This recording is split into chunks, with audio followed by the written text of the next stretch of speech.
Olá, bom dia a todos, sejam bem-vindos. Hoje nós estamos aqui para fazer o treinamento de processo seletivo simplificado para as ETECs. Eu sou a professora Karen, coordenadora de projetos da UERH, e eu quero agradecer muito a participação de todos vocês. Foram quase 500 inscrições, né, só para a ETEC, para o treinamento de hoje. Então, nós agradecemos em nome da UERH a participação de vocês. A gente espera que hoje vocês consigam tirar algumas dúvidas referentes ao processo seletivo. Os meninos estão aqui para responder as dúvidas de vocês. Nós estaremos também no chat, eu e o professor Fagner, que está acompanhando essa transmissão. As perguntas que vocês encaminharem aqui no chat hoje serão analisadas e no nosso próximo encontro todas serão respondidas. Então fiquem tranquilos, ok? A lista de presença vai ser disponibilizada às 11h30 e vai ficar aberta até o 12h30. Então, vocês precisam ficar atentos ao chat que nós vamos colocar o link. Vocês receberam também por e-mail, mas talvez fique mais fácil se a gente colocar aqui no chat para vocês, tá bom? Para a gente começar o nosso treinamento de hoje, eu quero chamar o Luiz e o Gerson.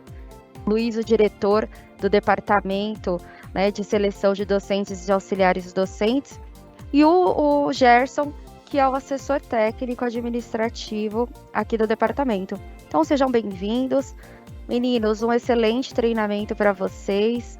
E a gente conversa aqui no chat, pessoal. Bom dia, pessoal, tudo bom?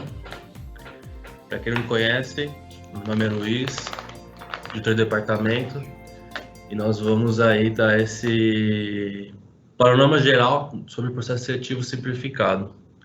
Comigo aqui está o Gerson, que é o meu substituto do departamento aqui. Nós vamos começar esse treinamento aí, tá? Vou compartilhar com vocês um PowerPoint.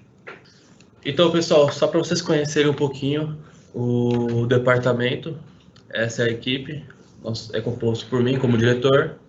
Temos a Ana Flávia, o Carlos dos Santos, a Deise, o Eduardo, o Gerson, que está aqui ao meu lado, o Giovanni, o Gustavo, o Ismael, o Ivan, que está aqui também com a gente aqui hoje, mas está na parte de chat aqui para poder acompanhar as perguntas de vocês, as dúvidas. Temos o Rafael e a Tamires por último aí, tá bom? Então, hoje, nós vamos focar 100% em falar sobre o processo seletivo simplificado das ETECs e qual vai ser o panorama geral sobre isso em 2022. Nós vamos dar toda uma visão sobre isso com vocês, tá bom? Esse vai ser o nosso conteúdo programático. Lembrando que esse conteúdo ele vai ser dividido em 2 dias, tá? Nós vamos ter ainda na semana que vem a continuação dessa capacitação, desse treinamento. Então, nós vamos ver aí visão geral do Sistema de Gerenciamento e Execução de Certames Públicos, o SGECP, que é o sistema que o departamento hoje utiliza para fazer todas as fases do processo seletivo. Nós vamos ter um panorama geral dos processos seletivos simplificados. Nós vamos ter conhecimento hoje sobre algumas alterações recentes na operacionalização dos certames, do processo seletivo, né? Vamos entender um pouquinho mais sobre algumas questões de deferimento de inscrição. Vamos ter a situação geral também sobre concurso público, como é que está, qual que é a perspectiva sobre concurso futuro aí. E teremos também considerações sobre o período eleitoral. Como nós estamos em um ano eleitoral aí, o que isso vai influenciar ou não nas unidades de ensino? O que isso vai pegar aí para tratarmos aí no futuro, tá bom?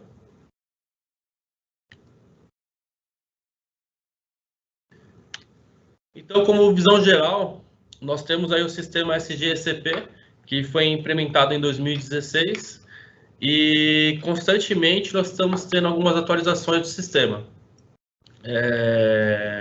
Eu diria que todo mês temos sempre alguma rotina diferenciada no sistema.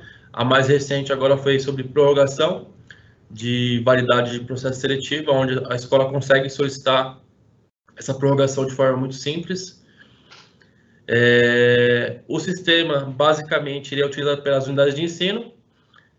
como forma de envio de editais, solicitações e documentação complementar. O que seria isso?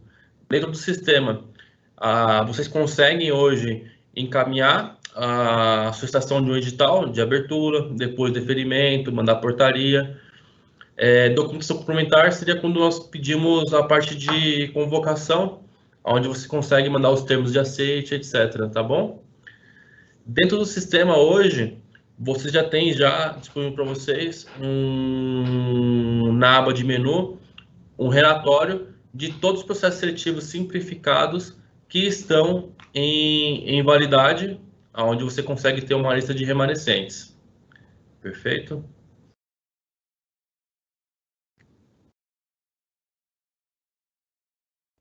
E o que o departamento hoje utiliza esse sistema? Com ele, nós conseguimos fazer a conferência dos editais ou despachos, exemplo, homologação, encerramento. Verificamos a documentação complementar, termo de aceite, como eu mencionei anteriormente, que vocês encaminham. E também vocês encaminham sempre também no deferimento com candidatos PPI, vocês encaminham uma planilha de cálculo de PD. Nós vamos entender um pouquinho mais isso aí para o futuro, tá, pessoal? Só estou dando um panorama aí de como é que funciona o sistema, da onde que ele vem, para onde que ele vai, o que é feito dentro do sistema, tá bom? Essa é a tela atual do sistema, inicial aí, de vocês mesmos, onde mostra no canto esquerdo aí o menu do sistema, e temos aí a tela inicial, onde na própria tela inicial vocês têm aí como solicitar a prorrogação de processo seletivo da validade e algumas outras informações necessárias, tá bom? Só, Luiz, fazer uma observação em relação ao sistema também, que ele também é utilizado tanto para a parte de gestão de processo seletivo simplificado, também quanto a parte de gestão de concurso público, né? É que no momento não está sendo realizado o concurso, né? Últimos concursos que ocorreram, foi em 19, né? Ou seja, antes da situação de pandemia. Contudo, o sistema ele também oferece essa possibilidade também de gestão dos concursos públicos. Não, é que o volume hoje é processo seletivo simplificado, né, o grande volume. Mas o sistema também é uma ferramenta para o concurso também.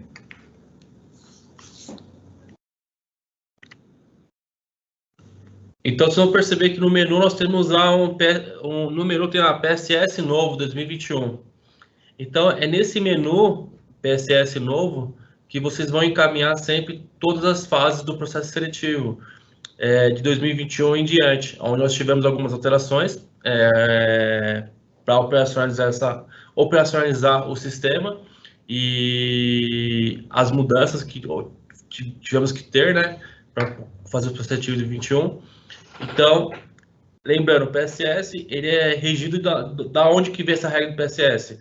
Ele vem da deliberação 41 de 2018, alterada pela 69 de 2021 e mais recentemente alterada pela 79 de 2022. O departamento ele sempre tem um manual disponível para vocês sobre as tarefas do departamento, sobre a operacionalização do processo seletivo como um todo, tá bom? Aqui é descrevendo o que existe na parte do menu lá de concurso público. E também tem o menu de processo seletivo de docente, aonde toda a parte de PSS de 2019, 2020, é lá que vocês solicitam ainda, porque ainda hoje existem unidades que estão solicitando processos seletivos das regras anteriores. Estão mandando deferimento, estão mandando homologação, convocação de processo seletivo de 2019, 2020. Então, nós temos ainda uma parte do sistema que não é tão informatizada, mas que cuida toda a parte do processo seletivo 2019 e 2020. Tá certo? Algumas unidades perguntam para o departamento aonde que ela consegue alterar endereço ou cadastrar uma classe descentralizada. Então, no próprio menu, no lado esquerdo, no final, tem lá escrito endereço. Clicando ali, você vai conseguir cadastrar uma classe descentralizada, colocando o nome, o endereço dela, o e-mail que você utiliza para aquela classe descentralizada. Então, é ali que você consegue hoje gerenciar todas as classes descentralizadas da sua unidade. Algumas perguntam assim, fui fazer a abertura e ao fazer a abertura não achei a classe descentralizada, é só cadastrar aí na parte de endereço, ali que está vinculada a todas as classes descentralizadas, tá bom?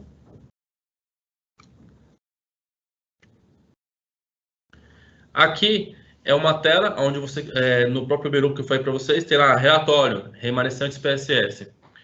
Com esse relatório, pessoal, vocês conseguem fazer um filtro de todos os processos seletivos que estão em validade, que já foram homologados, que estão em validade para fazer uma convocação de remanescentes.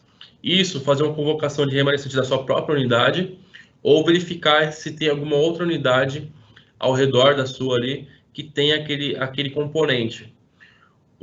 Aqui é importante hoje ressaltar que nós temos vários tipos de convocação e uma delas é equivalência, né? Então, vai um pouquinho do feeling de vocês ao fazer um relatório de remanescentes, por quê? Exemplo, se eu vou pesquisar lá, se o componente que eu preciso é aplicativos informatizados 1, eu posso muito bem pesquisar como aplicativos informatizados. Automaticamente o sistema ele vai trazer para vocês todos os componentes curriculares que estão em validade, né, que já foram homologados, com o nome aplicativos informatizados. E caso esse aplicativos que você precisa não exista naquele momento, você pode pedir uma equivalência. Depois nós vamos entender um pouquinho mais o que seria essa equivalência, tá? Então aqui é só para vocês entenderem que o relatório de remanescentes, vocês não precisam escrever exatamente o componente que você precisa. Você pode pôr alguns componentes correlatos, etc. Tá bom?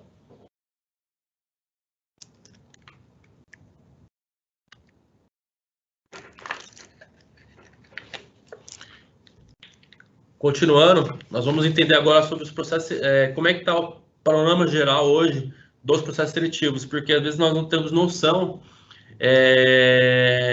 de como está hoje na instituição, né? Quais são os números, o que foi alterado, qual quantidade nós estamos tendo. Então aqui nós vamos ter noção agora do seguinte, de quantidade, só para vocês terem ideia. Em 2021, nós abrimos um total de 6.553 editais de abertura, aonde nós homologamos 4.087 e encerramos 1.387. Então, nós temos um número grande aí de processos seletivos já homologados que estão prontos para vocês fazerem uma convocação. Isso para sua própria unidade ou fazer uma convocação para aproveitamento entre unidades de ensino, tá bom? Isso sobre aproveitamento nós vamos falar depois também, tá? Então, nós temos hoje uma base de dados aí, isso contando 2021 e 2022, tá? Uma base de dados de 4.200 processos seletivos homologados que vocês estão prontos aí para fazer uma convocação. E qualquer dúvida que vocês tenham a respeito disso, pode procurar o departamento para poder entender, tenho lá tal componente, não estou achando ele, será que realmente não tem, ou estou pesquisando errado? Então, o departamento está disponível para vocês sempre, para auxiliar nesse sentido, tá bom? Como vocês sabem, o seletivo simplificado, ele, em 2021 e 2022, as inscrições estão online, então, automaticamente, aqui vocês conseguem ter noção de o quanto cresceu o número de inscritos que nós temos hoje. Só em 21, nós tivemos um total de 73 mil inscritos nos processos seletivos simplificados das unidades. Logicamente, existem alguns editais que não houveram inscritos, porque às vezes o componente é específico, mas nós temos aí um número bem elevado comparativamente a anos anteriores, tá? E o número importante aqui para vocês entenderem, às vezes, por que demora um pouquinho mais ou um pouquinho menos para conferir algum arquivo, por que o departamento pede 3 dias para conferir uma fase para outra, é justamente pelo número elevado de documentos que nós recebemos. Só para vocês terem noção, em 2021, o departamento publicou um total de 44.272 arquivos. Então, é um número bem grande em relação à publicação, aonde todo arquivo que é publicado, ele é brevemente conferido pelo departamento E o departamento ele não tem só a responsabilidade de publicar. Então, só para vocês terem noção, o que o departamento faz com esse arquivo? Primeiro, nós recebemos de vocês a solicitação daquela fase. Após isso, o departamento tem que conferir aquela fase para ver se veio a fase correta, se veio o lançamento correto. Após fazer essa conferência, a gente manda publicar. Após a publicação no dia seguinte, a gente verifica se aquele arquivo saiu realmente publicado. Depois de ser publicado, nós fazemos o gerenciamento da fase, nós chamamos de gerenciamento de fase, onde a gente pega esse arquivo que foi publicado e coloca dentro do site do departamento, onde todos os candidatos conseguem saber quais editais foram publicados de cada edital. Então, o candidato, além dele conseguir fazer pelo sistema nosso hoje a inscrição, ele consegue acompanhar todas as fases, ele consegue verificar, peraí, publicou a abertura, mas cadê a portaria, cadê o deferimento? Então, ele consegue ver em real time, entre aspas, né, porque é no dia seguinte que saiu publicado, no dia que publicou, já é gerenciado o arquivo, ele já consegue ver como é que saiu a publicação, etc. Então, por isso que o departamento sempre pede um carinho nas unidades de ensino, de vocês verificarem sempre se o arquivo de vocês foi publicado corretamente, se o arquivo foi já publicado ou não. Ah, eu recebi o arquivo que foi conferido, mas não achei na publicação. Então, pelo número elevado que nós temos de documentos para analisar, automaticamente nós pedimos sempre o auxílio de vocês para que vocês verifiquem se realmente saiu publicado, para verificar se realmente saiu correto o arquivo, porque o trabalho está incessante, né? Nós estamos sempre fazendo bastante atividade para vocês aí. Só em relação a essa quantidade de fases publicadas, esse é um fruto de um trabalho da parte das unidades de ensino, né, que conduzem o processo seletivo, realizam as etapas, procedem com o encaminhamento das solicitações das fases via sistema, e daqui da parte do departamento nós realizamos a parte de conferência e a parte também de publicação e em DOE, né, para que o arquivo tenha a validade, e também a parte relacionada ao site, né? Então a gente tem aí todo um processo em relação a essa quantidade, essa parte de conferência. E também desse universo aí, por exemplo, de 2021, de cerca de 44 mil arquivos conferidos, que são fases dos processos seletivos realizados tanto por ETEC quanto por FATEC, nós temos fases que têm um menor grau de complexidade e outras que têm um grau de complexidade maior, que também, tanto da parte da unidade quanto da parte do departamento, exige um olhar mais cuidadoso, né? Então, cito como exemplo aqui a parte do cálculo da pontuação diferenciada, né, das notas relacionadas ao exame de memorial circunstanciado e da prova de métodos pedagógicos, né? Então, é uma etapa que, quando ocorre, a partir do momento que tem lá um candidato que optou pela pontuação diferenciada, que nós vamos ver mais para frente, então ali a escola também encaminha aquele documento complementar que é a planilha e a gente faz toda a verificação também relacionada à nota, né, para mitigar qualquer possibilidade de erro, de equívoco que possa também resultar lá na frente numa situação de anulação ou coisa do tipo, ou uma necessidade de tornar sem efeito alguma fase. Então a gente tem a quantidade, né, e também tem o grau de complexidade, que é importante a gente frisar também essa questão.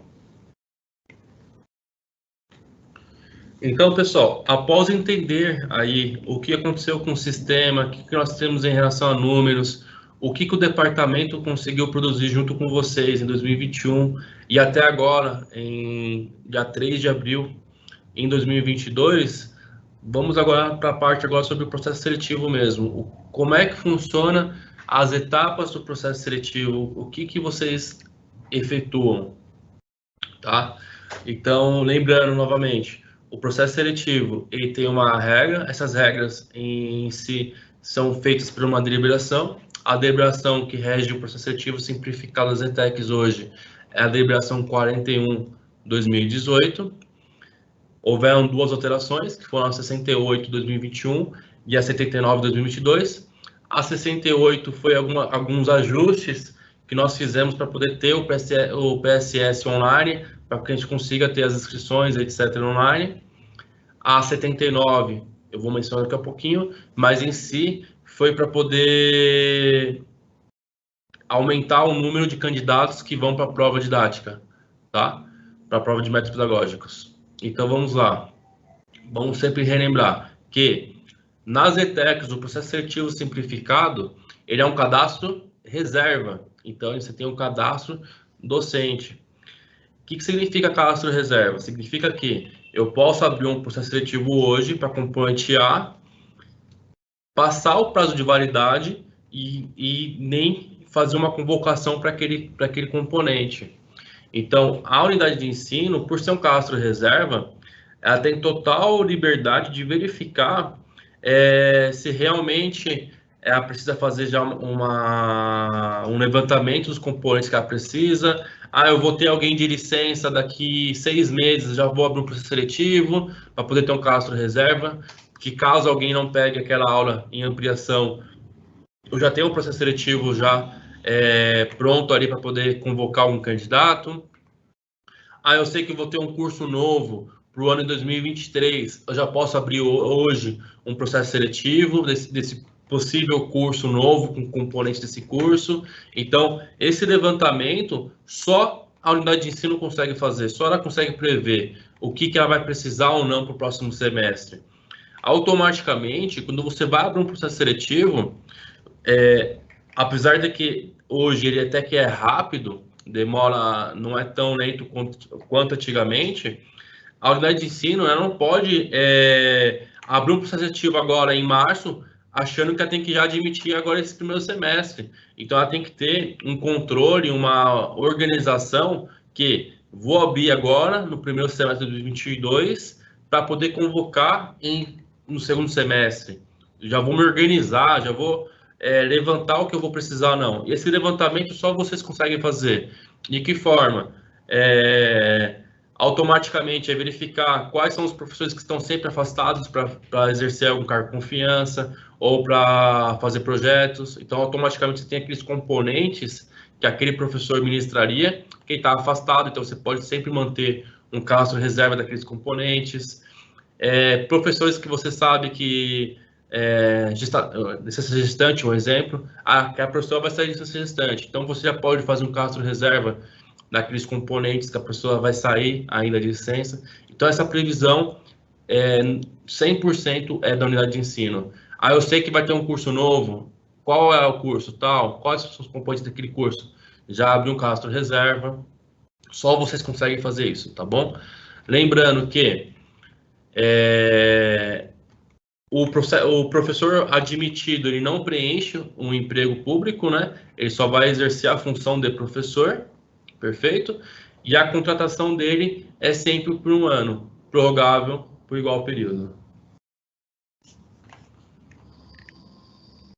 Perfeito? Então, nós vamos ver agora aqui um pouquinho do fluxo do processo seletivo. Qual é o fluxo hoje do processo seletivo? Tá? Lembrando que esse fluxo, ele está no manual, tá? Tem lá no manual já, na tela do manual, no canto direito, lá, fluxo de PSS com PPI e o fluxo de PSS sem PPI. Para quem não lembra, o que é PPI? São candidatos pretos, pardos ou indígenas que optaram pela APD, que é a pontuação diferenciada. Nós vamos falar um pouquinho mais para frente sobre essa pontuação diferenciada. E só que nesse momento nós vamos entender um pouquinho mais o fluxo, etapa por etapa, para que a gente consiga entender cada detalhe possível daquela fase, tá bom? Vamos lá. Então, como é que eu vou entender esse fluxo? Nós temos aqui o fluxo abertura, no canto esquerdo aqui. Vocês estão conseguindo enxergar? Deixa eu ver se eu consigo ampliar para vocês. Olha lá. Então, eu tenho o fluxo de abertura. Esse fluxo de abertura, ele tem algumas etapas. Uma delas é a solicitação. Quem solicita essa abertura? Hoje, a competência dessa solicitar a abertura é do diretor da unidade de ensino. Ele que, junto com a equipe dele de gestão, verifica qual é a necessidade dessa solicitação de abertura. O que essa solicitação de abertura vai gerar? Ele vai gerar automaticamente um memorando do diretor comunicando a abertura, porque para você fazer uma abertura, você tem que comunicar essa abertura via memorando. Hoje, o sistema, após você solicitar a abertura, o departamento vai lá, faz uma conferência sobre essa abertura. Após ser conferido e publicado em Diário Oficial, a unidade de ensino consegue ir dentro do sistema e gerar esse memorando automático, para que você já tenha ele pronto já em um modelinho, onde você consegue pegar esse memorando e já assinar junto com o seu diretor. Perfeito? O que mais eu tenho em relação à abertura? Então, ele vai gerar que tipo de documento a mais? Ele vai gerar o edital de abertura, onde sim você divulga as inscrições. E posterior, de acordo com a necessidade da unidade, caso não tenha inscritos suficiente, ele pode solicitar o quê? O edital de reabertura. Então, no fluxo, o que vocês vão entender sempre? É que cada fase, ela compõe por um tipo de solicitação, aonde aqui vai mostrar para vocês quem solicita, o que vai ser feito. Exemplo, a fase portaria. Que vai gerar essa portaria? O diretor ele vai designar a banca examinadora e vai designar a comissão de verificação. Lembrando que a comissão de verificação é para verificar se os candidatos PPIs são ou não PPI, e aí nós vamos falar também sobre isso um pouquinho depois, tá? Feito isso aqui, o que vai gerar de documento? Vai gerar o quê? A portaria designando banca examinadora e comissão de verificação. Perfeito? E assim vai indo. Então, o fluxo, ele mostra etapa por etapa, quem solicita a etapa, o que vai gerar, o que nessa etapa vai ter. Perfeito? E aí eu vou mostrar para vocês, nós vamos conversar agora por etapa para vocês entenderem aí.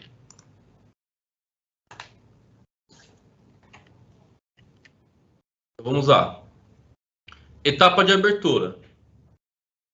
Por ser um cadastro reserva, as unidades de ensino, elas não são obrigadas e não precisam fazer o oferecimento interno e externo de atribuição de aula para depois fazer uma abertura. Ela vai lá e faz a abertura e pronto. Ela não tem que fazer nenhum tipo de oferecimento. Por quê? Porque é um cadastro reserva. Os requisitos de estruturação, aonde estão? Estão no CRT, catálogo de requisitos de estruturação. Quem que rege esse catálogo? Quem que dá a regra para aquele catálogo? GFAC, via CETEC. Então, algumas unidades perguntam, ô Luiz, por que aquele componente não tem tal requisito? Por que não está atualizado? Quem atualiza isso é o GFAC. Então, a unidade de ensino vai solicitar essa atualização via GFAC e não via departamento de GSDAD. É sempre GFAC. Perfeito? Atualmente, cada edital de abertura ele é composto por um componente curricular. Então, você não consegue vincular mais de um componente ou fazer grupo de componentes curriculares. Como é que é formado o número do edital? Ele é sempre pelo código da unidade, a sequência numérica do edital, daquele ano, barra ano. Então, nós temos a 018, 01, 2022. Nós temos o campo de número de processo. Da onde que vocês pegam esse número de processo? Atualmente, a instituição utiliza o sistema SPC em papel. Então, é lá que você vai solicitar o número do processo e vai preencher dentro do sistema. Posteriormente, nós vamos mostrar um pouquinho sobre o SPC em papel dentro do departamento, tá bom? Hoje, nós temos a regra de que, no mínimo, são 15 dias de inscrição. Posso abrir com 10? Não, é no mínimo 15. Posso abrir com 30 dias? Pode, é a seu critério. Mas, de via de regra, todas as unidades abrem com 15 dias de inscrição aí, os processos seletivos simplificados. Perfeito? Luiz, eu fui pedir lá um processo seletivo e aquele componente curricular não está aparecendo para mim dentro do sistema. O que acontece? Acontece o quê? Apesar do sistema SGECP ser um sistema do departamento, é o departamento que gerencia todo o sistema SGECP, nós temos já interligações com outros sistemas aonde o componente curricular ele vem do sistema SIG-RH.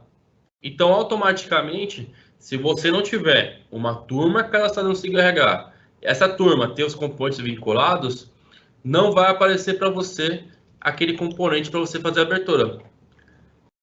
Ah, mas eu quero abrir componente curricular que vai ter só em 2023, não tem problema nenhum. Você abre uma turma no SIG-RH, vincula os componentes e deixa aquela turma desativada. Não tem problema nenhum, desde que você tenha a turma. Lembrando, a turma você vai abrir, vincular o componente e depois desativar aquela turma, para que não fique nenhuma pendência relacionada àquilo. Aí sim, automaticamente fez aquilo, no mesmo instante, já vai aparecer o componente curricular para vocês dentro do sistema SG-ECP. Perfeito? Isso é uma dúvida muito corriqueira de vocês, em como aparecer, como faz isso. Então, assim, é no SIG-RH. Como cadastrar essa turma no SIG-RH? Isso não é de competência do departamento de seleção. Então, nós não vamos mostrar para vocês como é que faz esse cadastro, mas já damos o caminho para vocês que é no SIG-RH. Tá bom? Só uma observação em relação à abertura. Quando se pratica uma abertura, ela é por igual período àquele período normal de inscrições, né, do edital de abertura, o convencional. Então, caso ocorra eu fiz a abertura por 20 dias, a reabertura, caso seja necessário, caso a unidade entenda como necessário, por exemplo, uma quantidade baixa de candidatos inscritos, então teria que ser por 20 dias. Se a minha abertura 20 dias, então minha reabertura é por igual período, tá? Então é uma questão que tem que ser observada também quando for estabelecer ali o período normal de inscrições também, tá? Em relação à parte de como cadastrar a turma no SIG, o próprio sistema, o SG-ECP, que é o sistema de gerenciamento, né, do departamento, quando da solicitação da abertura, lá tem essa informação também de uma forma resumida, né? Mas é apenas para contextualizar também, essa informação ela vai constar do sistema do SG-ECP também, tá?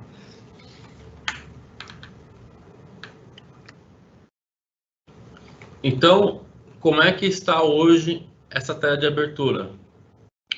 Quais são os campos que você vai preencher? Basicamente, são o número do processo, SPC em papel, que hoje, neste momento, não é um campo obrigatório.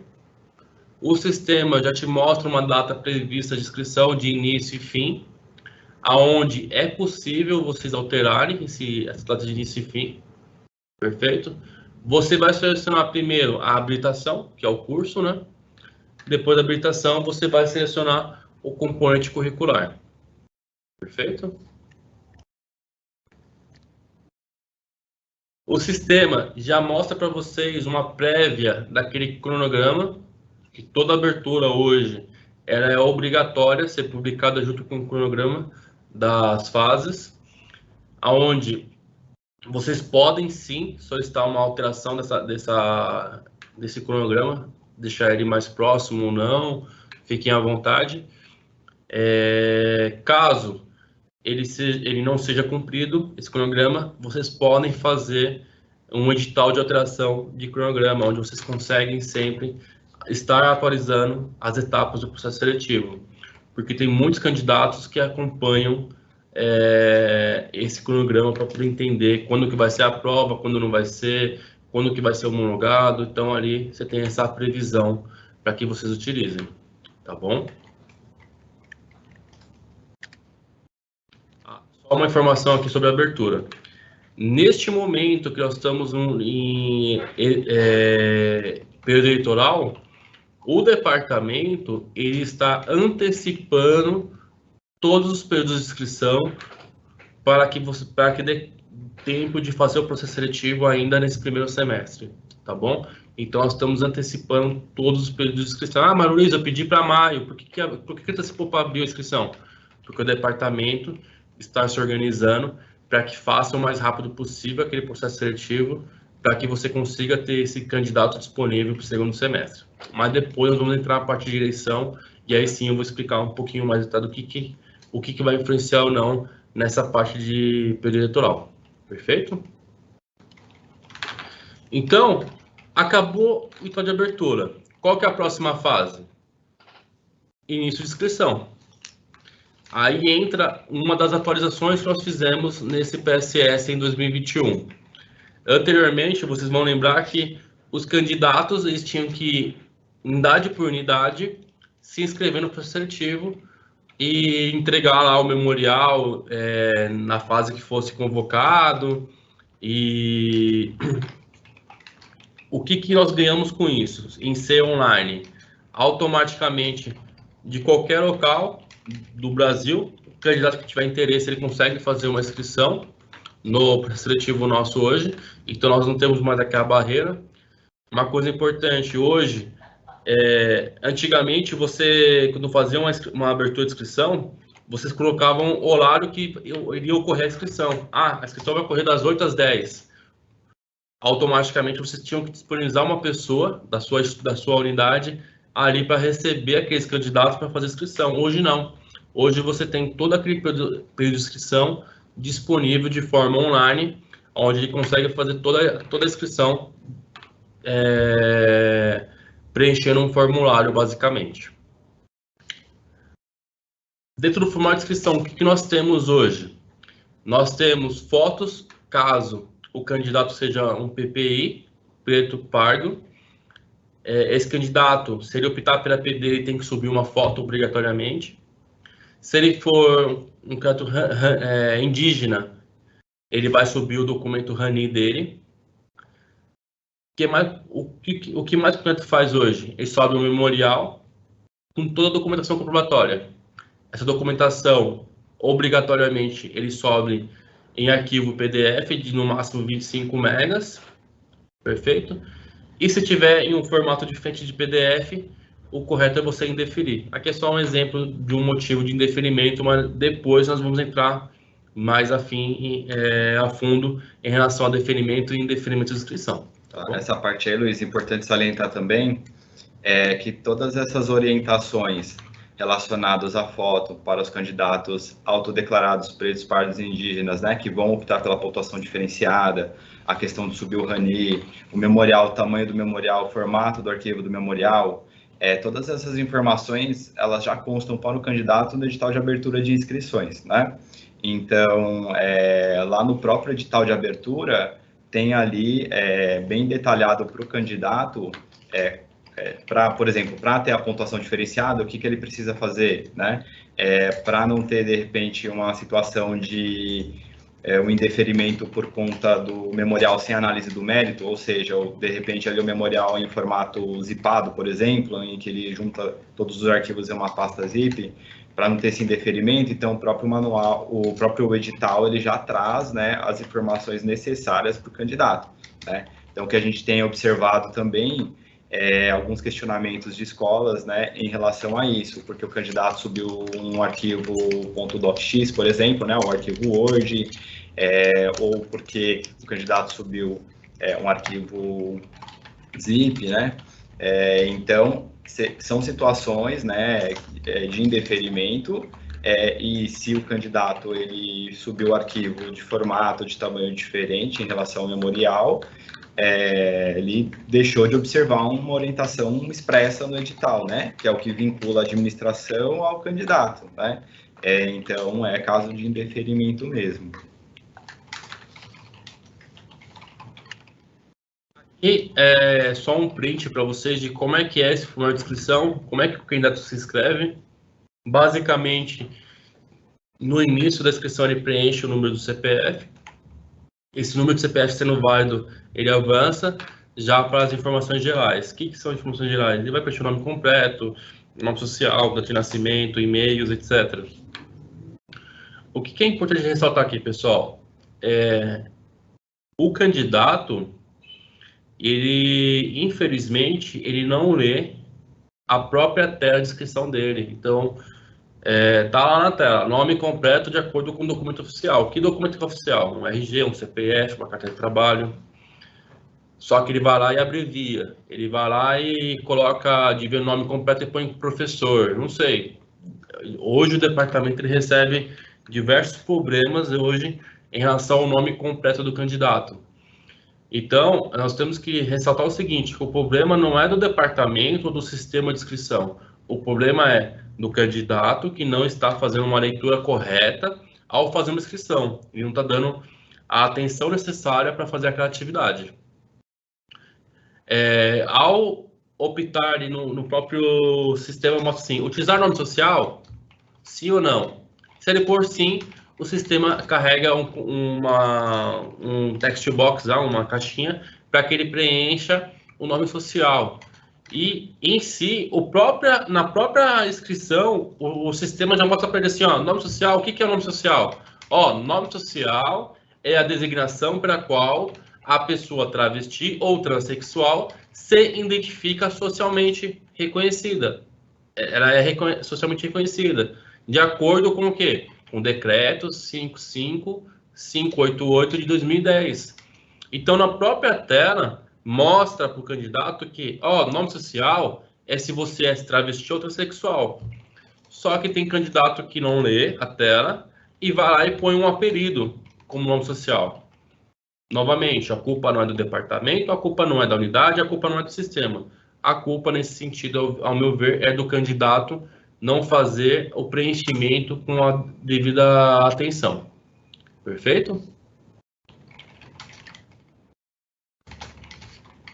Em relação a requisitos de titulação, nós temos, lógico,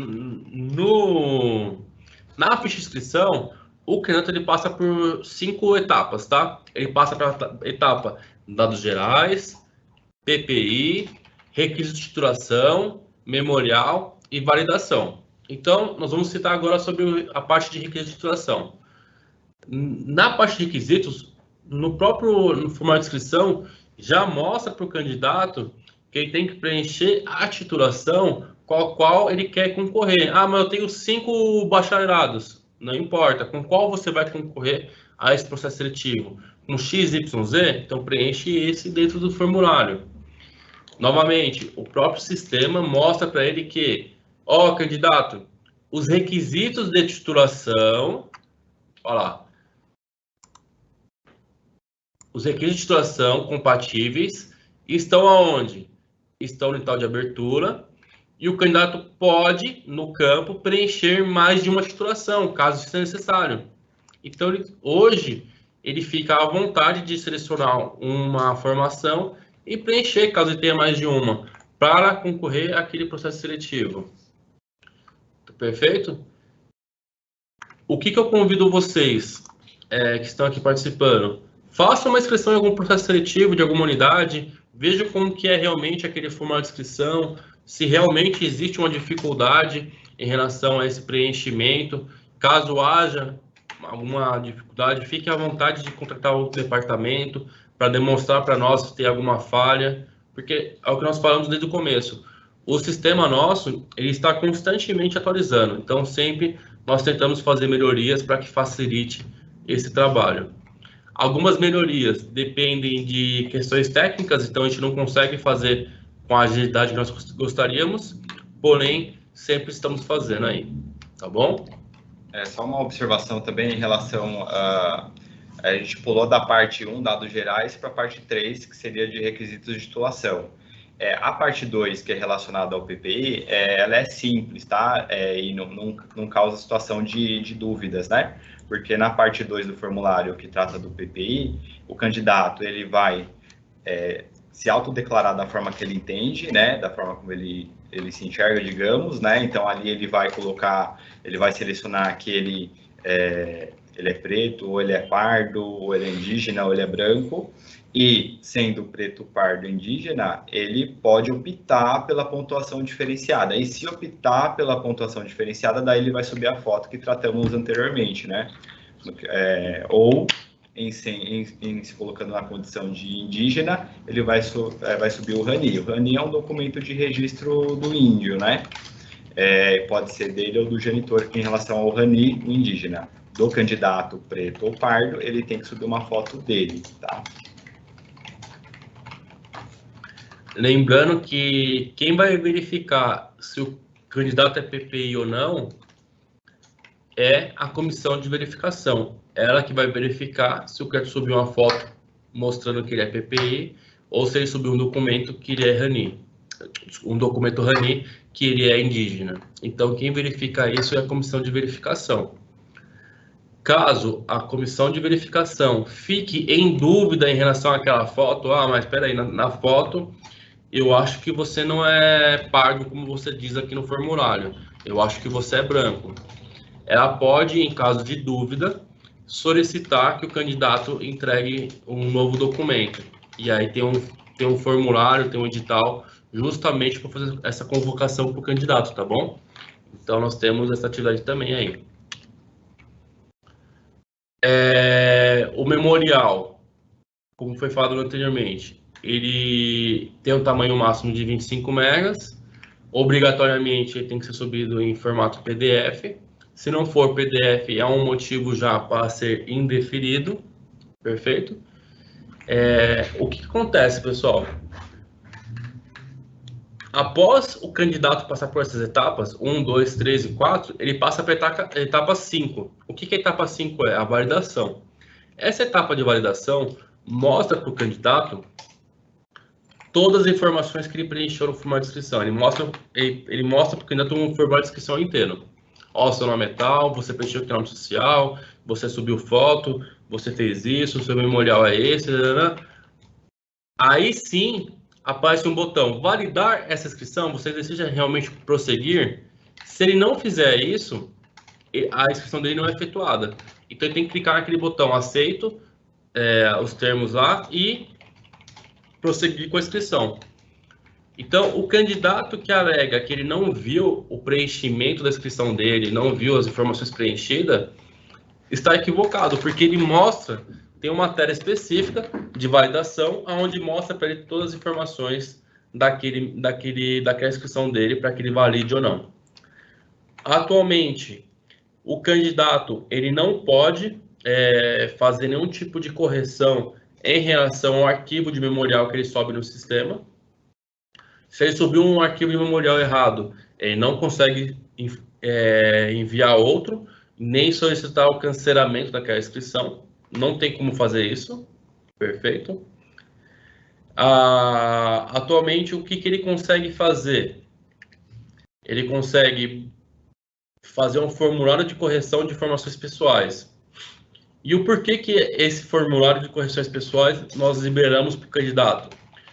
Porque automaticamente todas as etapas publicadas de arcial saem com o nome do candidato, ou se for indeferido, exemplo, vai sair com o RG dele e com o CPF, e se essas informações estiverem erradas, o candidato não vai conseguir verificar uma publicação de arcial. Então, é por isso que hoje existe um formulário para correções de informações pessoais, não é informação do memorial, não é a foto que ele subiu errada, não é o documento RANI que ele subiu equivocadamente, é sim o formulário para correções de informações pessoais, nome, RG e CPF. Perfeito? Em relação também ao formulário, o edital de abertura de inscrições, ele traz para o candidato passo a passo de que forma ele pode solicitar a correção dessas informações pessoais, seria o nome social, o RG e CPF, que são as informações de identificação, como o Luiz mencionou, né?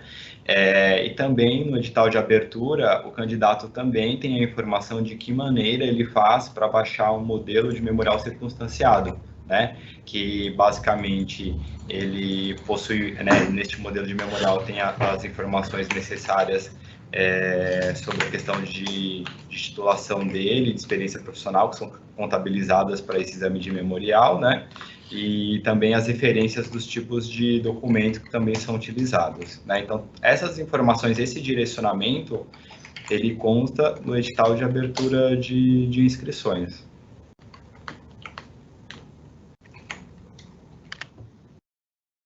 Então, só para relembrar lá, requisito de titulação, aonde que vem esse requisito de titulação? Vem do CRT, GFAC, né? Ele está contemplado no site crt.cps.sp.gov.br. É lá que o departamento extrai os requisitos de titulação. No edital de abertura, vai obrigatoriamente estar publicado lá quais são os requisitos de titulação, vai mostrar os requisitos de licenciado, ou se ele for graduado, se é bacharel ou tecnólogo. Então, não mostra para eles lá toda essa parte de requisito. Aqui é só um exemplo de como é que sai preenchido dentro do edital de abertura. Então, ele vai mostrar o nome do componente e depois mostra todos os requisitos de titulação. Aqui um exemplo aqui é de geografia, então automaticamente todos os candidatos precisam ser licenciados. LP, licenciatura plena. Perfeito?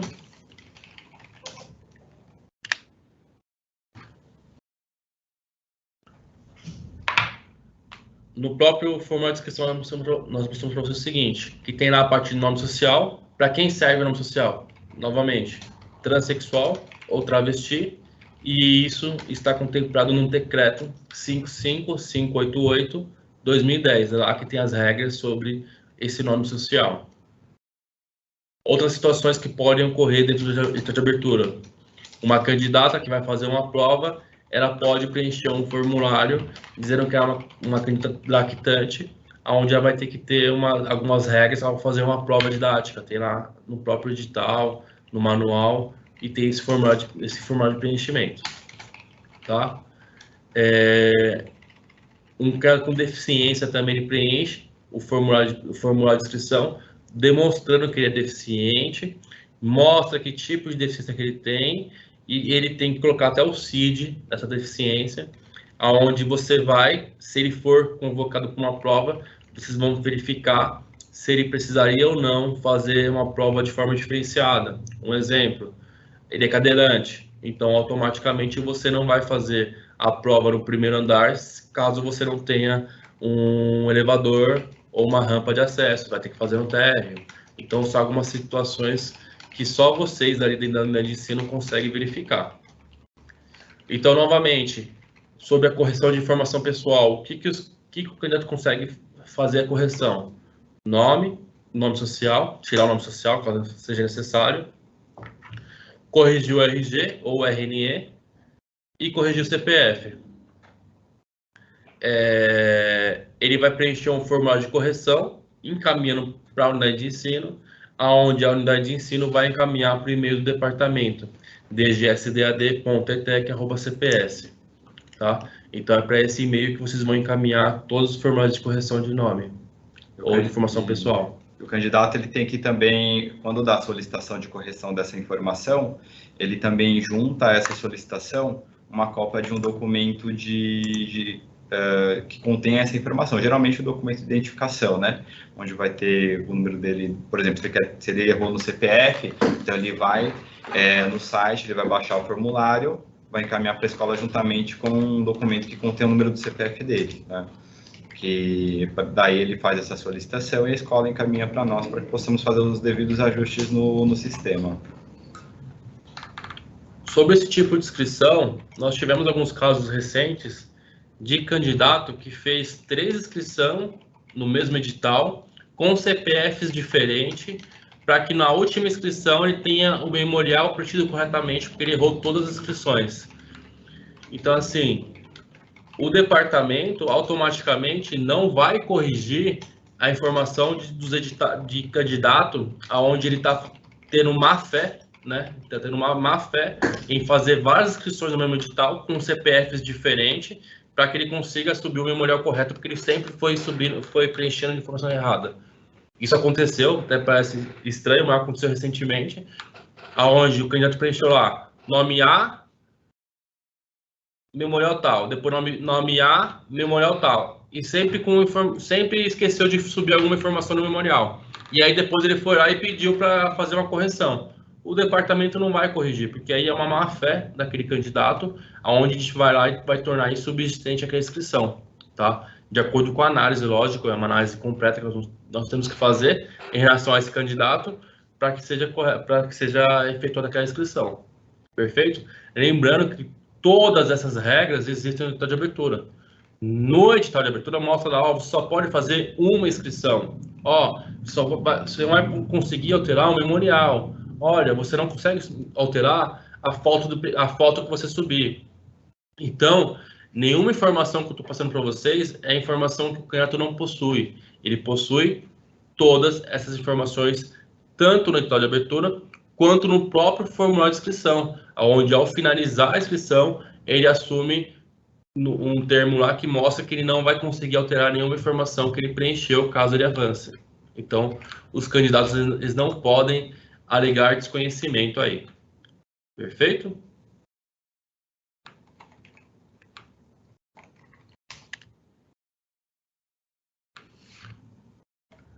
Aqui é sobre data e horas de provas, porque hoje automaticamente, né, você tem lá a abertura, a inscrição, o deferimento e depois tem a convocação para a prova de métodos pedagógicos.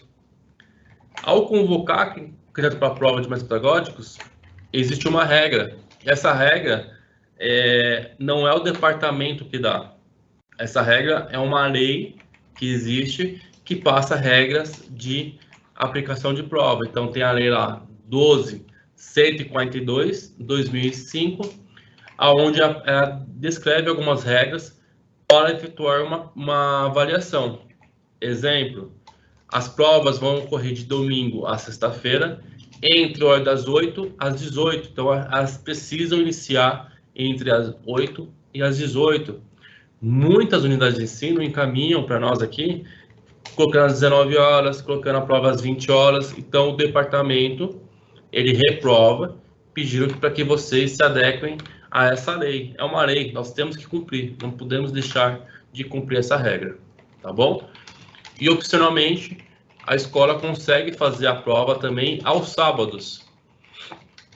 Perfeito? Só que tem uma regra específica quando o candidato tem uma crença religiosa, onde ele não pode fazer a prova entre as 8 e as 18.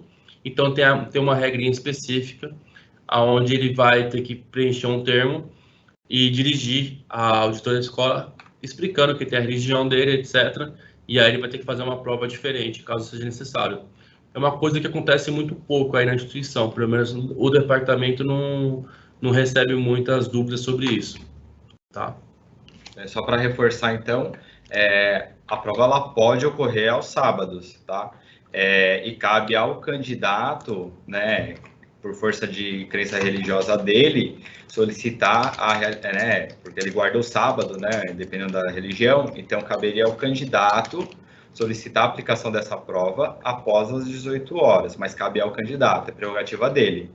E a escola ela pode sim fazer a prova no sábado dentro do horário estabelecido na legislação.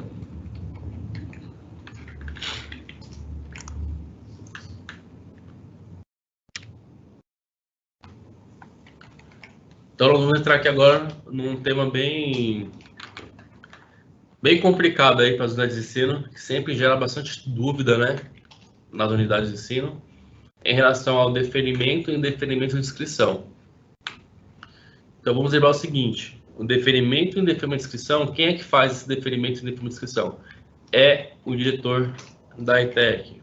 Logicamente, que o diretor da ETEC ele pode pedir para a equipe dele auxiliar ele a fazer essa atividade, mas quem assina, quem documenta, quem comprova que foi indeferido ou deferido é o diretor, ele que assume aquela responsabilidade. O que a escola vai levar em conta ao fazer um deferimento e indeferimento de inscrição? Ela vai levar em conta apenas o que foi preenchido no formulário de inscrição. Ela não vai analisar o memorial, ela vai analisar o formulário de inscrição. O que ele preencheu no formulário de inscrição? Qual foi a titulação que está preenchida? Qual o nome, qual o RG, qual o CPF, todas as informações que estão no formulário de inscrição. No próprio manual do PSS, mostra para eles, mostra para vocês, quer dizer, os motivos que existem para definir uma inscrição, mostra aonde que está a base para aquela situação, aonde que está a base que se ele não atender o requisito de titulação, eu vou indeferir ele. Então, mostra lá para vocês que está no capítulo de abertura, no capítulo 4, item 7.1, e a linha C. Mostra algumas observações gerais também sobre aquele motivo de indeferimento. Então, nós temos dentro do próprio manual uma tabela onde mostra todos os motivos de indeferimento de inscrição, a base para aquele indeferimento, e para cada motivo nós tentamos demonstrar alguma observação, se caso seja necessário. Perfeito? Então aqui é um resumo dos motivos mais corriqueiros aí em indeferimento de inscrição. Nós temos a não preencher a titulação. Na parte de titulação da ficha de inscrição, o candidato preencheu algo equivocado ou deixou lá uma letra solta sem preencher a titulação em si.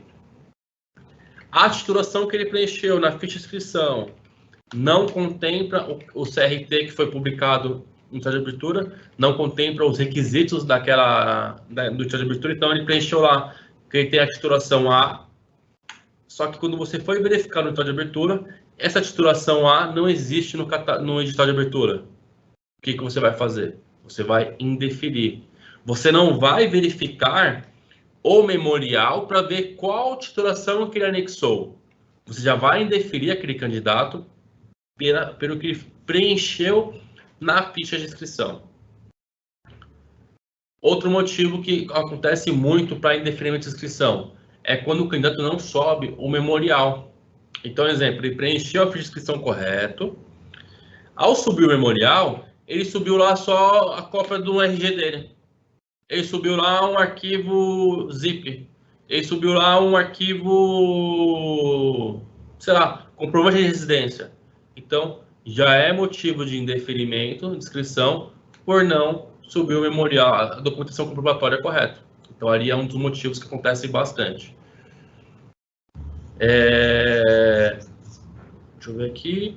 Tem a questão também da foto, né? Então, quando ele faz a opção pela pontuação diferenciada, o candidato autodeclarado preto ou pardo, ele necessariamente precisa subir uma foto recente dele. O edital, então, ele pede, né, nas regras do edital, que ele suba essa foto, caso ele tenha feito a opção pela pontuação diferenciada por conta da necessidade da aferição, né, por uso dessa pontuação. Então, se o candidato, ele, por algum equívoco, ele sobe um arquivo diferente da foto dele, é situação que dá a causa para indeferimento da inscrição dele, né, e em relação ao memorial, também acontece, por vezes, do candidato ele subir o memorial preenchido, mas não subir a documentação comprobatória, né? Ou vice-versa, né? Ele sobe ali, pega e sobe a documentação comprobatória, mas não sobe o memorial preenchido. Então, também são situações que ensejam indeferimento, tá? Por conta de infringência às regras que constam do próprio edital de abertura. Então, é o que a gente frisa, né? Até com uma certa insistência. São regras que o candidato ele possui, ele tem acesso no edital de abertura, né? Então, são questões que ele tem né, em tese, ele tem condições de ter esse conhecimento das regras do processo seletivo, que constam do edital de abertura, para que ele faça os procedimentos necessários para que ele tenha o deferimento da sua inscrição.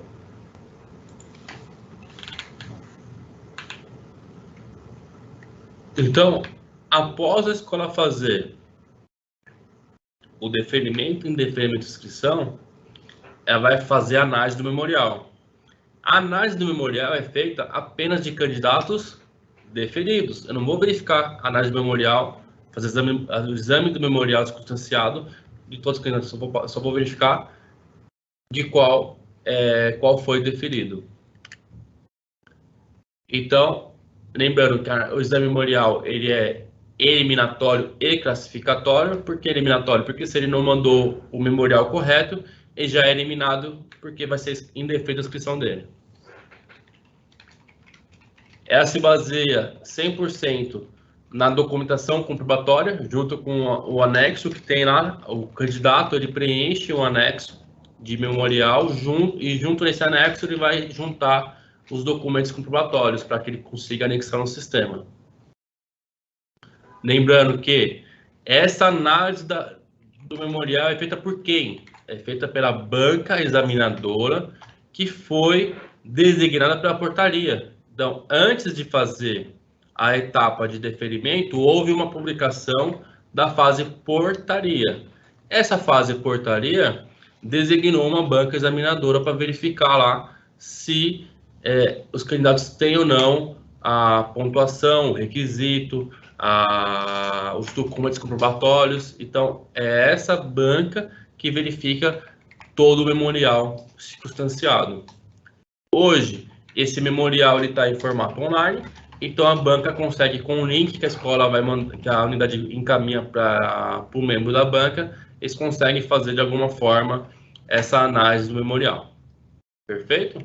Aí é importante também, em relação a essa análise por parte da banca, assim, a parte de deferimento e indeferimento da inscrição, né, em relação ao memorial, ela compreende a verificação, né, basicamente, do formato do memorial, se juntamente com o memorial o candidato subiu a documentação comprobatória, ou se ele só subiu a documentação comprobatória, mas não subiu o memorial. Então, é uma verificação de forma, né?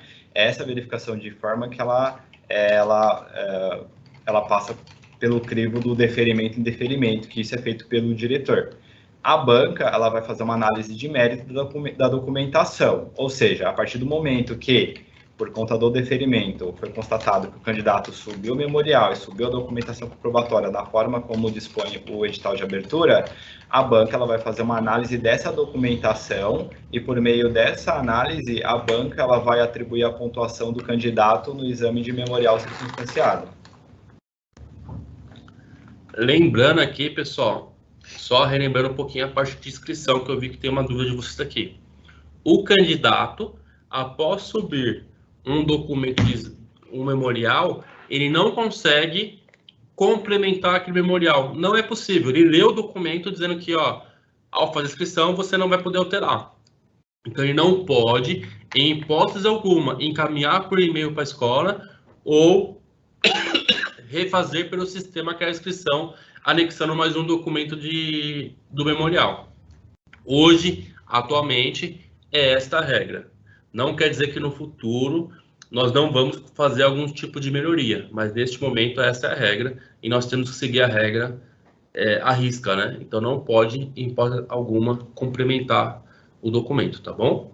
Essa informação também consta do edital de abertura, né? Então, lá no edital é informado que, uma vez realizada a inscrição, uma vez encaminhada a documentação correspondente ao memorial, essa documentação ela não pode ser alterada, né? Não pode ter ali alteração, a complementação de documentação em relação ao que o candidato ele subiu quando da inscrição, né? Referente ao memorial circunstanciado.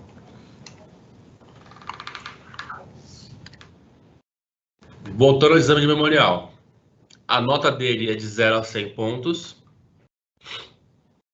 O requisito de titulação incluído como requisito para inscrição não pontua. O requisito pontua. Desculpa, o requisito de titulação ele pontua.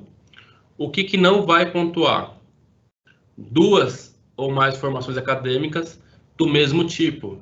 Então, nós temos lá 2 mestrados vinculados ao mesmo componente curricular. Então, ele não vai pontuar, ele vai pontuar apenas uma vez, porque o próprio formulário no formulário do memorial demonstra que ele só vai pontuar uma vez. Experiência concomitante do mesmo tipo. Então, o que acontece às vezes? Eu sou professor de ensino médio técnico na ETEC 18 e estou na 64. Apresento 2 declarações do mesmo período, do mesmo período de comprovação. Automaticamente, só vou pontuar uma vez, porque é concomitante da mesma função que eu estou exercendo. Perfeito? Documentação divergente ao que está no memorial. No próprio edital, mostra quais são os documentos de cada requisito, de cada item. Então, se ele anexar algo que não é de acordo com o que está no edital, você não vai nem ter que fazer análise. O cara anexou um livro completo. Eu faço ou não a análise? No edital prevê isso. Perfeito? Aqui é um exemplo do anexo de memorial circunstanciado que hoje existe no site, onde o candidato baixa esse arquivo e em cima desse arquivo ele preenche as informações.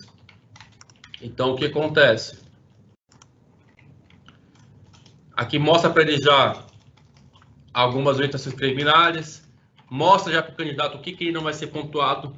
Então, no próprio formulário, onde ele baixa para preencher o memorial dele, já demonstra para ele algumas coisas que não vão constar.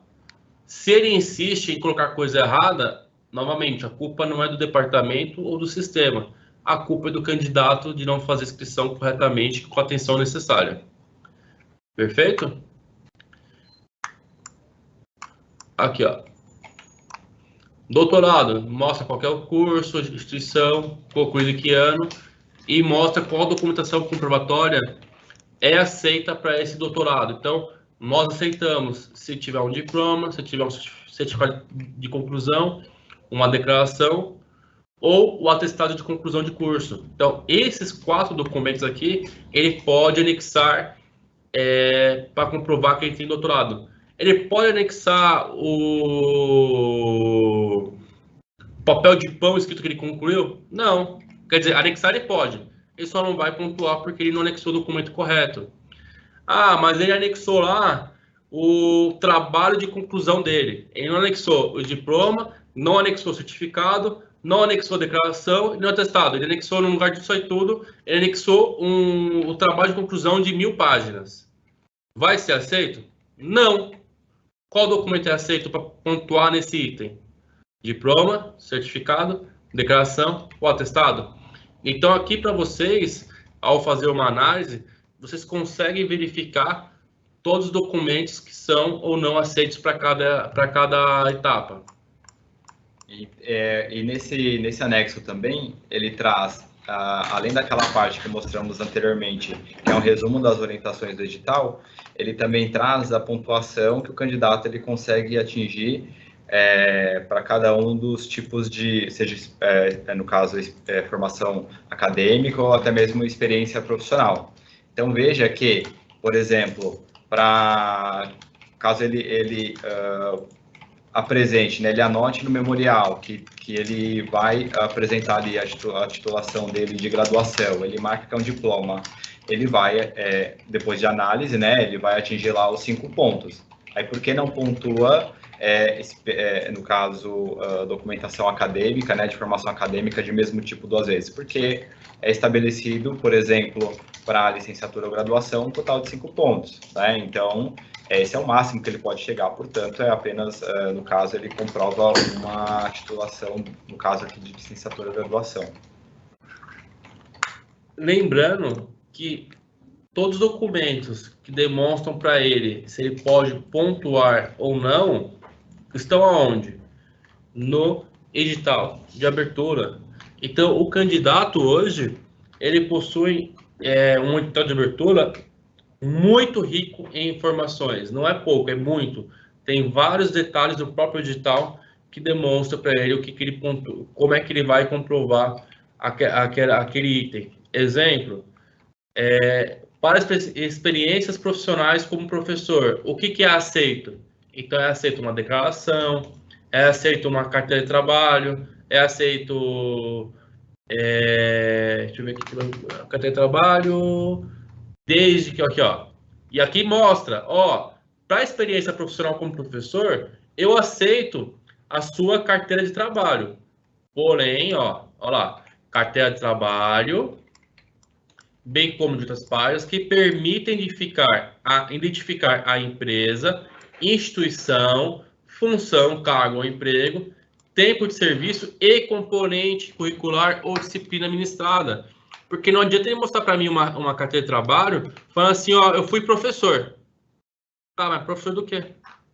Como é que eu vou fazer, pontuar você se eu não sei nem do que você foi professor? Se tem a ver com componente, você vai ser como professor da área de docência, na área do componente ou fora da área do componente, como é que eu vou te pontuar? Então, aqui já mostra para ele que a carteira de trabalho dele tem que ter todos esses detalhes, tem que ter uma informação que faça com que a banca examinadora consiga analisar esse memorial com esse documento probatório.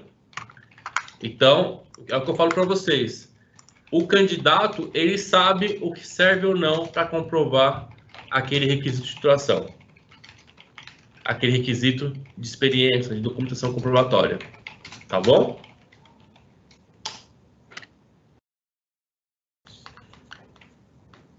E, novamente, nós temos sempre como um documento de extrema importância para a utilização, que é o manual. Então, nós temos o principal edital de abertura, que já tem N informações, e nós temos o manual, que é para a unidade de ensino utilizar, aonde sempre traz mais detalhes de alguma informação para vocês. Então, exemplo, no próprio manual existe uma tabela onde mostra para vocês quais são os tipos de experiência, quantos são os pontos, qual que é a pontuação máxima, que documento que ele vai anexar. Então, esse print aqui especificamente está igualzinho que está no manual. Então, ali você consegue se basear para você conseguir verificar e fazer essa análise memorial.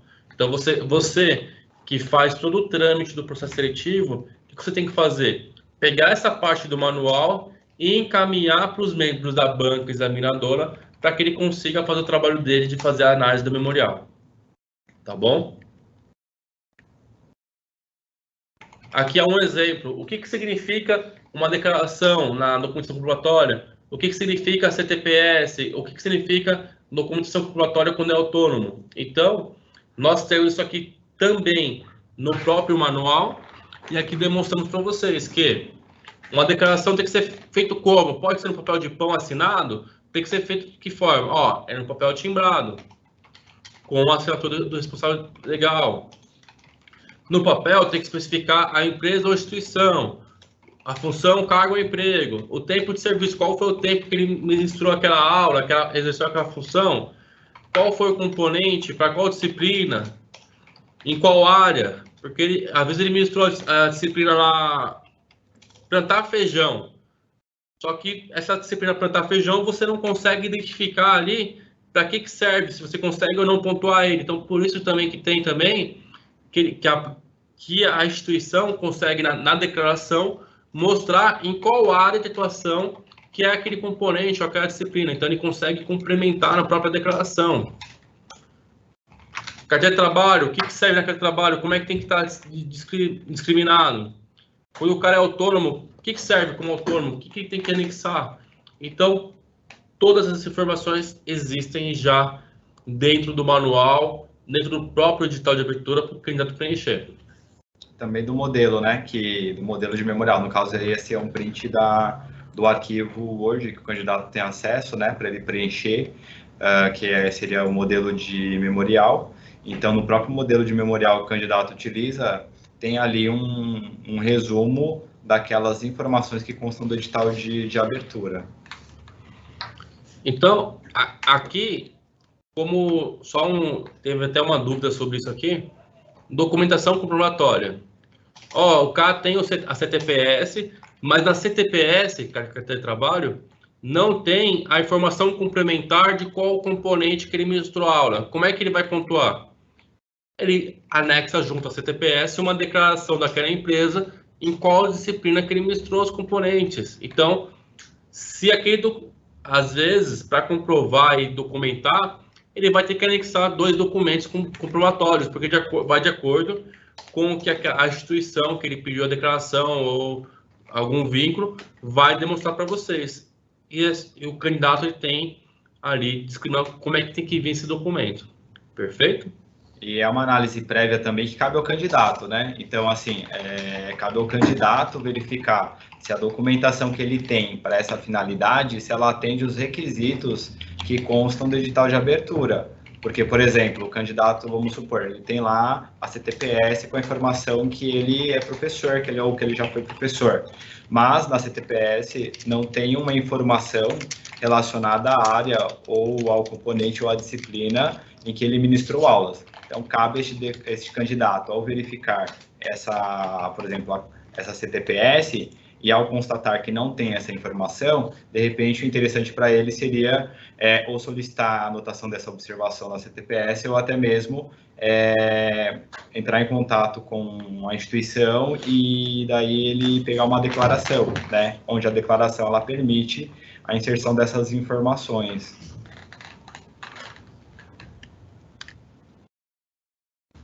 Então, aqui nós temos os procedimentos da banca examinadora. Como é que ela vai, o que ela vai fazer? Então, ela obter a documentação, ela vai pegar o link, o documento com vocês do memorial daquele candidato, ela vai verificar os itens que aquele candidato preencheu dentro de cada categoria, formação acadêmica, experiência profissional. Ela vai verificar os tipos de documentos que são aceitos para cada categoria que o candidato está preenchendo. Ela vai verificar se o documento indicado está junto ao memorial, porque às vezes já aconteceu do candidato só preencher aquele modelo de memorial e não anexar nenhum documento, então automaticamente ele vai zerar, porque se ele não tem documento comprobatório, ele não tem como pontuar. Perfeito? E ela vai verificar se não há divergência entre o documento que está anexado ao memorial com o que foi preenchido no memorial. Ela tem que fazer essa análise, e aí é um papel da banca examinadora, tá?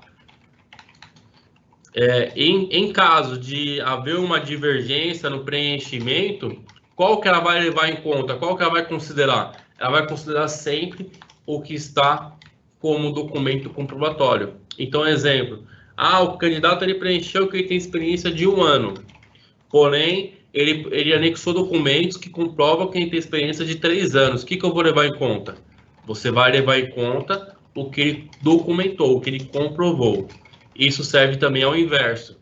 O cara preencheu que ele tem 3 anos de experiência, porém, ao comprovar, só comprovou 1 ano. O que você vai levar em conta? Você vai levar em conta que ele só tem 1 ano comprovado de experiência, então só vai pontuar referente a 1 ano.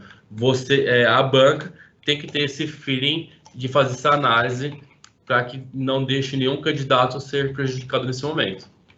Tá bom?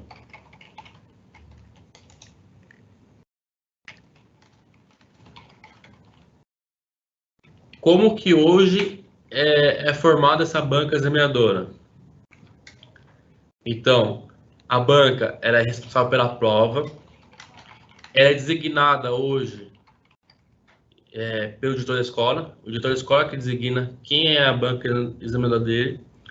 Obrigatoriamente, ela é formada por 5 membros, onde 3 são titulares e são 2 suplentes, justamente na hora de fazer a prova didática. Se algum titular faltar, o suplente não tem que ser chamado. Vem porque um faltou. Não, ele já tem que estar lá. Algumas unidades se equivocam nesse sentido, que se eu tenho 5 membros de banca, os 5 membros têm que estar no dia da prova. Perfeito? Porque se um dos titulares faltarem, eu não tenho que ligar para o suplente, eu não tenho que reagendar aquela prova, porque já tem que estar lá aquele membro. É por isso que ele é suplente, que tem que estar lá automaticamente para substituir aquele suplente que não está mais, ou passou mal, naquele momento que estava lá, ele passou mal, teve que sair, então o suplente tem que assumir. É para isso que você tem um suplente. Perfeito? Lembrando que sempre, ao fazer a prova, nós temos que ter um especialista, então dos 3 membros titulares temos que ter sempre um especialista. É aconselhável vocês colocarem no suplente também um especialista, para caso o especialista falte, naquele dia você tem um suplente especialista. Ao fazer a banca examinadora, você pode designar membros de outra unidade ou fora do CETEPS também. E atualmente nós fizemos algumas melhorias em relação a essa banca examinadora, aonde hoje é possível um professor, por prazo determinado, participar da banca examinadora. Por quê? Porque havia muitas unidades de ensino reclamando que não conseguiam formar a banca examinadora da forma que estava lá. Não tinha como ter um especialista indeterminado, só tinha o determinado. Então, o que nós fizemos para melhorar para vocês? E para nós também, logicamente, nós colocamos lá que, excepcionalmente, pode participar um professor determinado. O que nós temos que nos atentar aqui? A banca examinadora, ela também passa pelo crivo de moralidade e impessoalidade. Então, a banca ela também tem essa responsabilidade na instituição. O que isso significa? Que se eu estou na banca, automaticamente, nenhuma pessoa com laço íntimo, com laço de afetividade, pode participar como candidato. O candidato ele pode participar, logicamente, porém eu tenho que designar outro membro de banca. É por isso que hoje, ao designar a banca, como é que funciona hoje? Você tem primeiro a abertura, a inscrição, acaba o período de inscrição, aí você designa a banca. Por quê? Porque automaticamente, ao você designar a banca, os membros da banca conseguem verificar se existe algum candidato ali que ele tem algum laço de afetividade, se ele tem algum parente inscrito, se ele tem algum filho, sei lá, qualquer coisa. Então, ele também passa por essa verificação. E pode sofrer danos por isso, se ele estiver participando de uma banca aonde a esposa dele está participando e está ali fazendo a banca, ele pode sofrer depois sanções penais em relação a essa situação, tá? Isso depois nós vamos conversar um pouquinho mais sobre isso futuramente, não vai ser nosso foco agora, tá bom? Mas só para vocês terem noção que a banca também passa por essa análise de moralidade e impessoalidade. Até por conta disso, para trazer uma maior segurança também para a unidade de ensino em relação à banca, a gente tem uma situação que é a seguinte, quando a gente gera o arquivo para a escola, que a escola faz a solicitação da portaria, a gente faz a parte da conferência, publica, quando a escola recebe o arquivo da portaria, também vai junto um arquivo de uma declaração, Então, por meio dessa declaração, daí é importante que os membros da banca e os membros da comissão de verificação, eles tenham acesso a essa declaração, verifiquem os termos dela e assinem, porque é na declaração que eles vão informar que eles não possuem, com quaisquer candidatos inscritos no certame, relação de amizade, de parentesco, relação comercial com algum candidato que de repente está lá inscrito, Então, daí a importância dessa declaração, Que ela vai junto com o arquivo da portaria, Depois que a gente faz a conferência e tal, a declaração ela é encaminhada junto, Então, só reforçando, é extremamente importante que eles tenham conhecimento dessa parte, dessas orientações, os membros da banca e também da comissão de verificação, e que eles assinem essa declaração dizendo que não tem relação com quaisquer candidatos inscritos no certame. Isso vai trazer uma segurança tanto para a direção da unidade, quanto também para os colaboradores, os demais colaboradores da unidade, a parte mais administrativa ali que está trabalhando na operacionalização do certame. E só para complementar uma informação que eu passei para vocês anteriormente, que foi até uma pergunta que vocês fizeram aqui no FAQ, aqui no perguntas de vocês aqui no chat, é o seguinte, perguntaram assim, o candidato, ao invés de preencher o modelo do memorial, ao invés de pegar aqui no nosso site esse modelinho aqui, o candidato ele fez o próprio currículo e dentro do currículo ele anexou os documentos comprobatórios. Isso é aceito? Isso não é aceito? Sim. Hoje, desde que aquele documento que ele preencheu, que é um currículo, por exemplo, possua todos os itens que vocês precisam para analisar o memorial dele, é aceito. Novamente, aqui é o quê? Modelo. Se é um modelo, ele não é obrigatório. Porém, caso ele opte por fazer alguma coisa parecida, ele tem que fazer algo parecido para que consiga subsidiar aquela banca a fazer a análise do memorial dele. Tá bom? Então, só para complementar o que nós passamos anteriormente para vocês aqui, porque foi uma pergunta que vocês fizeram aqui, que eu acho importante esclarecer para vocês, tá?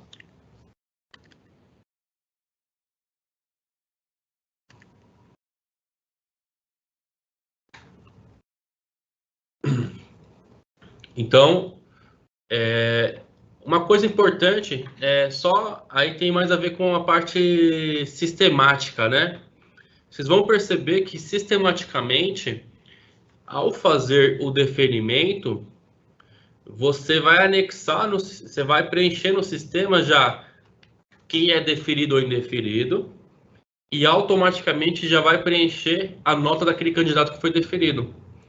Então, apesar de terem várias etapas após a inscrição, por trás ali, por trás da cortina, né, tem a parte da análise do memorial, verificar, ver quais são os candidatos PPIs, inclusive. Por trás disso tudo, você tem essas atividades, porém, ao lançar no sistema, você vai lançar apenas uma coisa. Você já vai lançar de uma forma simplificada para que automatize aquelas tarefas, aquelas fases. Porque nós poderíamos, sim, como no passado, nós tínhamos lá o deferimento apenas, depois vinha a outra fase publicada oficial, que era a análise do memorial, depois a análise de PPI, depois a prova. Então, em 2021, nós fizemos essa junção de algumas fases para serem publicadas de uma forma só, aonde nós conseguimos encurtar o tempo de um processo seletivo de ETEC, tá bom? Então, agora nós vamos falar um pouquinho sobre a aferição. Então, a parte de aferição, então, como já informamos anteriormente, né, é uma regulamentação, ela é imposta pela Lei Complementar 1259 de 2015, e a regulamentação dela veio pelo Decreto 63979 de 2018.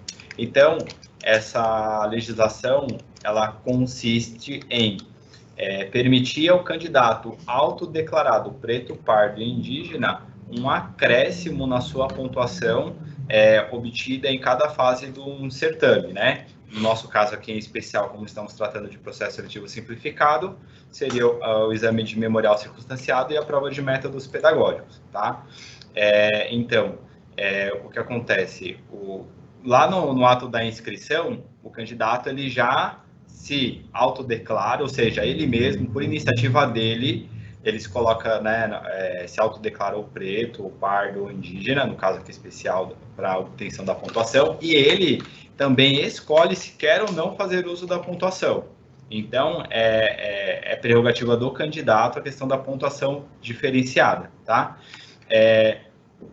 Antigamente, né, de 20 ali, no meados de 20, 19 e o ano 19, como que era feita? Essa aferição era realizada presencialmente, ou seja, o candidato ele era convocado, comparecia na unidade, a comissão de verificação fazia aquela verificação por fenotipia, né? Ou seja, aparência. A comissão observava ali o candidato que compareceu e daí verificava se ele estava enquadrado conforme aquilo que ele mesmo autodeclarou no momento da inscrição. Hoje, isso é feito por foto. Então, o candidato ele faz a opção pela pontuação diferenciada sobre a foto, tá? Por meio dessa foto, a comissão de verificação, ela faz a análise da fenotipia, ou seja, da aparência, e daí ela entende ou não pelo enquadramento na condição que ele declarou, tá? Então, só reforçando, é uma legislação, é uma lei complementar estadual, né, ela é aplicada aqui no âmbito do estado de São Paulo todo. Paula Souza não poderia ficar de fora, obviamente, né, uma legislação que é dever da administração aqui aplicá-la, né, e que, portanto, não é uma questão de opção, vamos ou não usar nos nossos certames o sistema de pontuação diferenciada. É de aplicação obrigatória, e é mais uma fase que né, desde 19, né? Por que 19? Porque esse decreto ele é no final de 2018, então a aplicação efetiva dele ocorre a partir de 19, né? Aí daí por diante tem a parte da aplicação desse sistema de pontuação diferenciada, ok? Também a gente tem uma questão que hoje, né, como vocês, né, acredito que a maioria de vocês que estão participando aqui conosco deste treinamento já realizam, já utilizam do sistema, já fazem toda a parte de análise, já fazem toda a parte de operacionalização.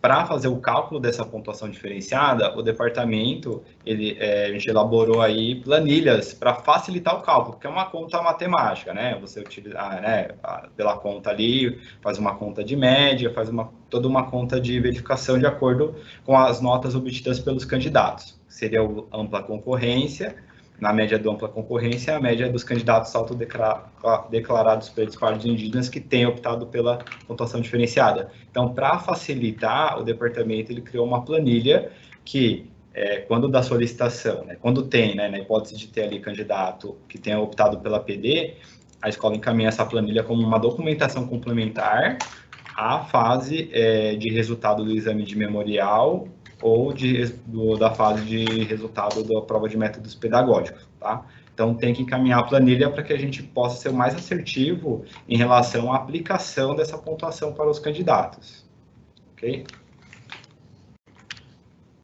Então, aqui é só um exemplo para vocês de como que é essa planilha.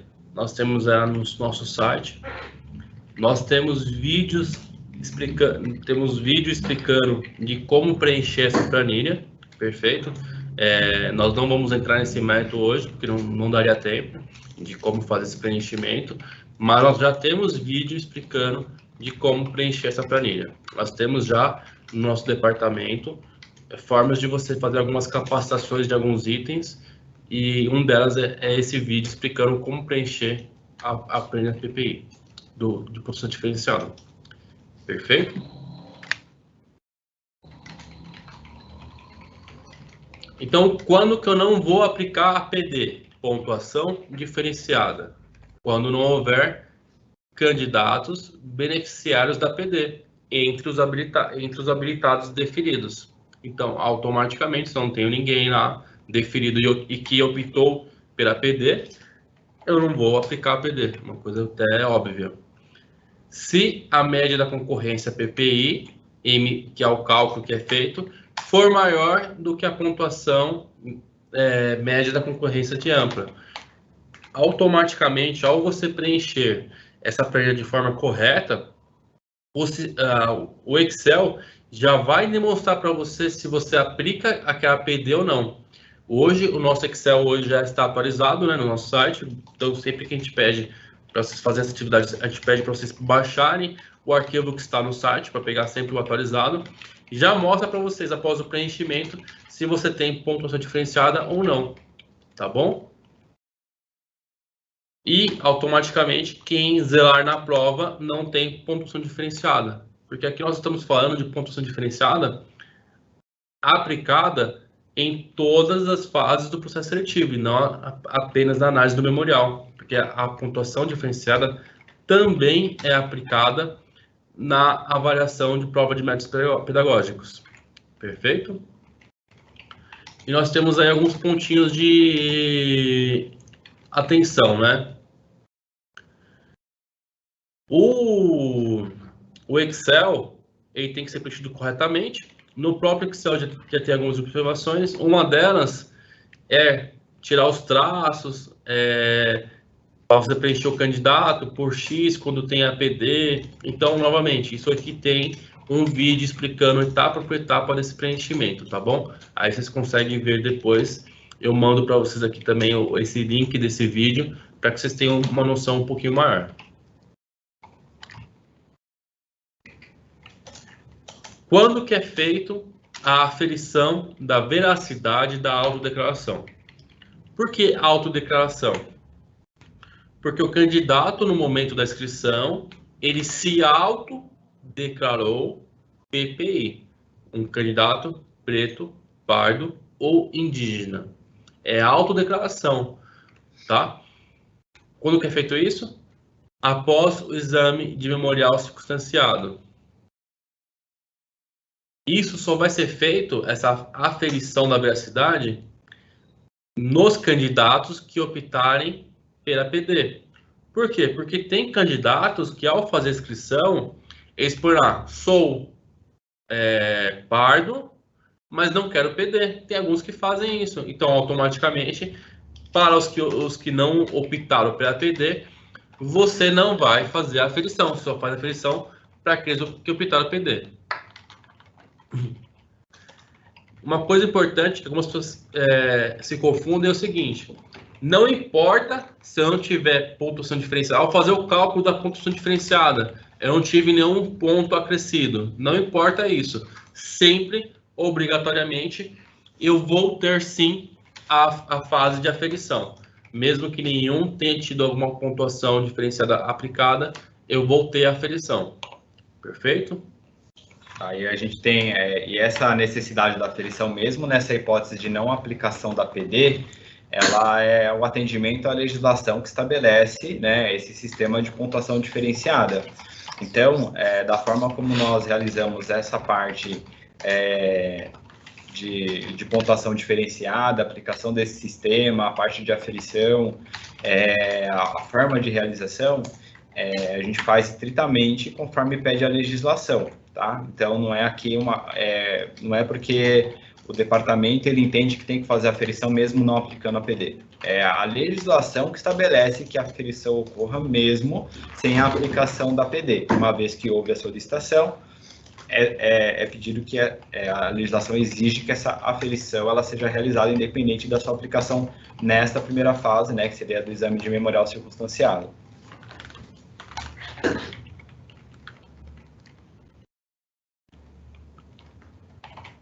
Quem faz a aferição da veracidade?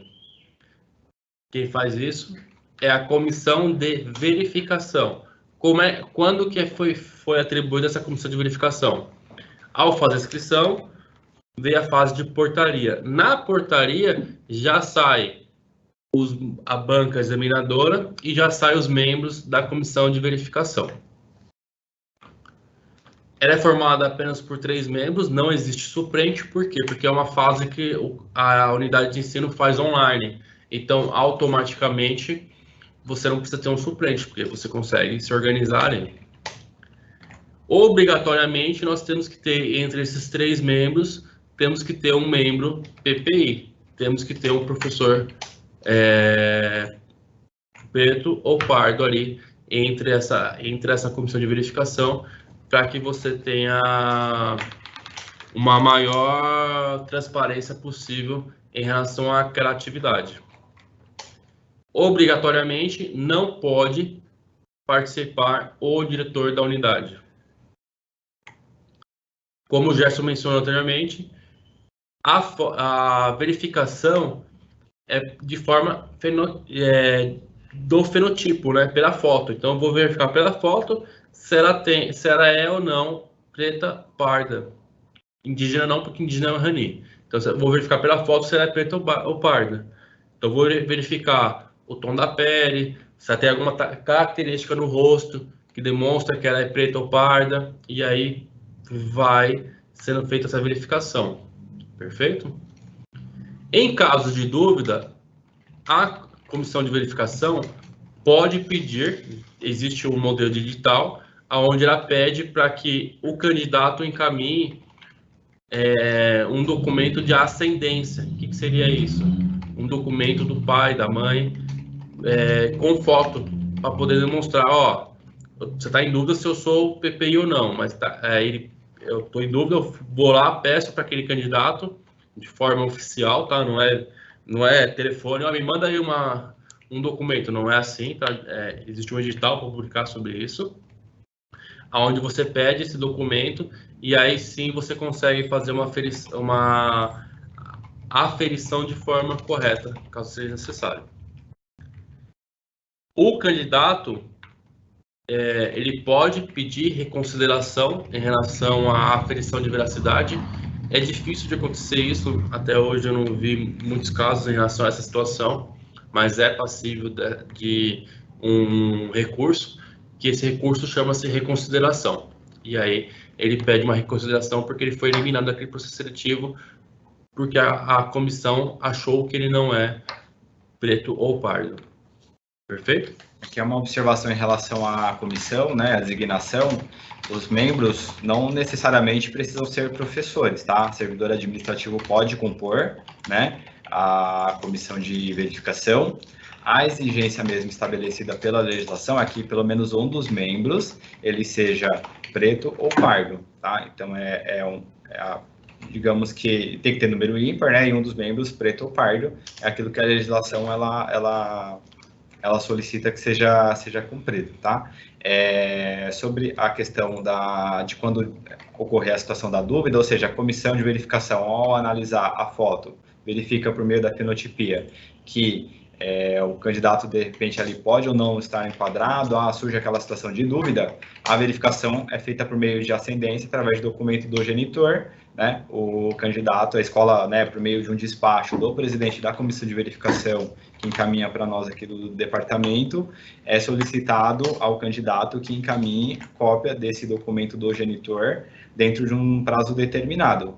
Aí cabe ao candidato também atender essa questão, né? Porque uma vez que ele fez a opção pela pontuação diferenciada, né? Ele também, ao fazer essa opção, ele tacitamente está ciente da aplicação desse sistema aí no processo seletivo simplificado. Então, pessoal, aqui são todos os detalhes que nós temos em relação à aferição da veracidade e autodeclaração. Então, novamente, quem faz essa verificação é a comissão de verificação, não é o editor de serviço sozinho que verifica se o candidato é preto ou pardo. Perfeito? Então, pessoal, só para poder concluir hoje, nós fizemos uma capacitação até agora. Vamos fazer uma análise novamente do que nós vimos até esse momento, para que a gente consiga ter uma nova clareza de algumas atividades, e na próxima semana nós vamos continuar. Então, eu vou voltar aqui com vocês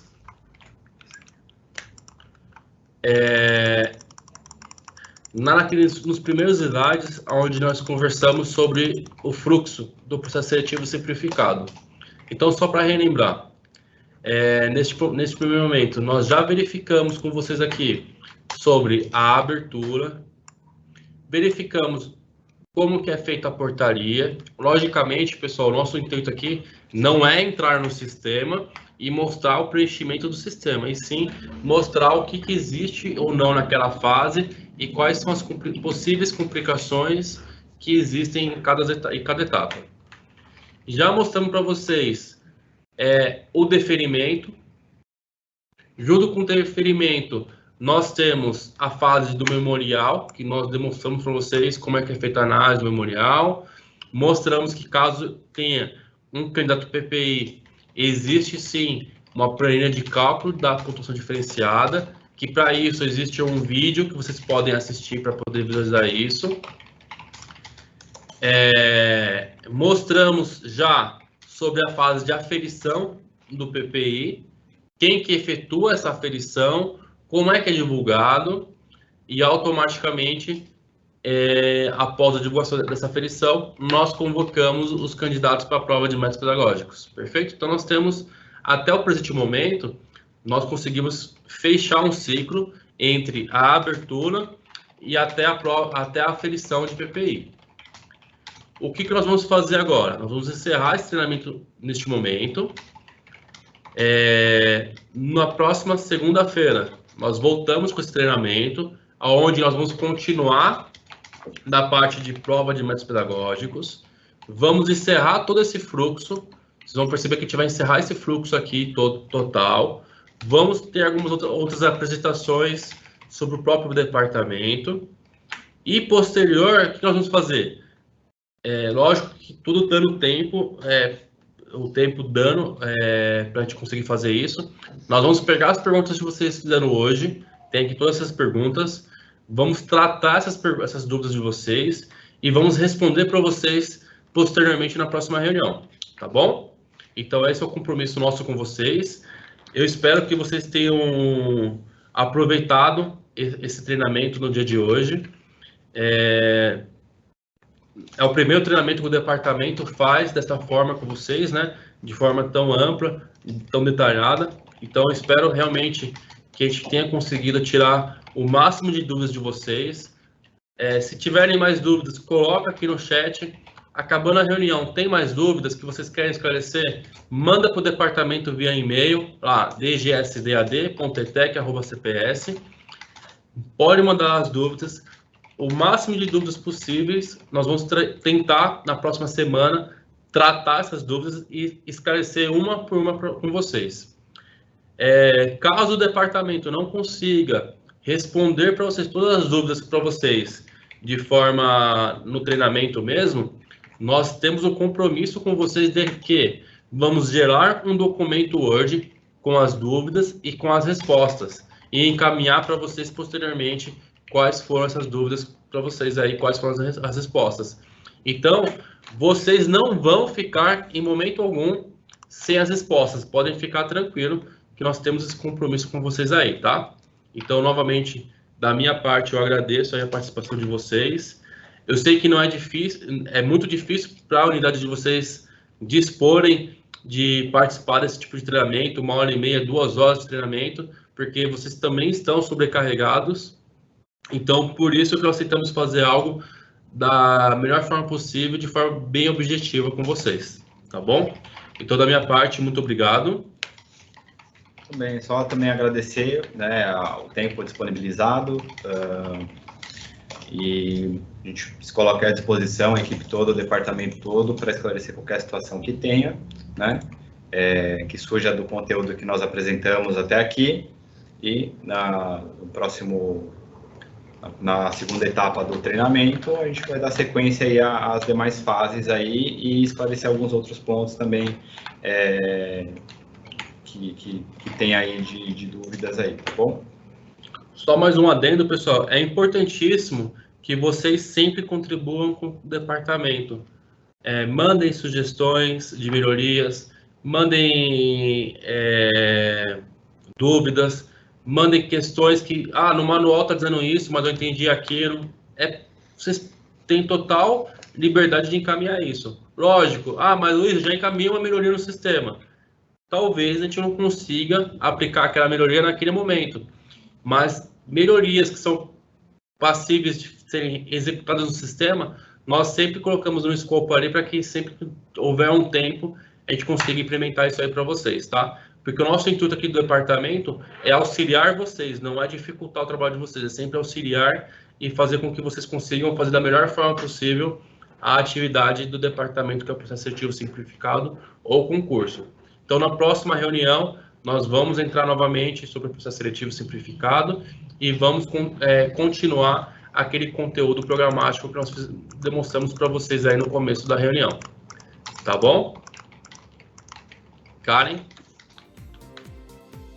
Pessoal, agradeço os meninos, né, o Gerson e o Luiz, pelas explicações do dia de hoje. Agradeço a presença de todos vocês.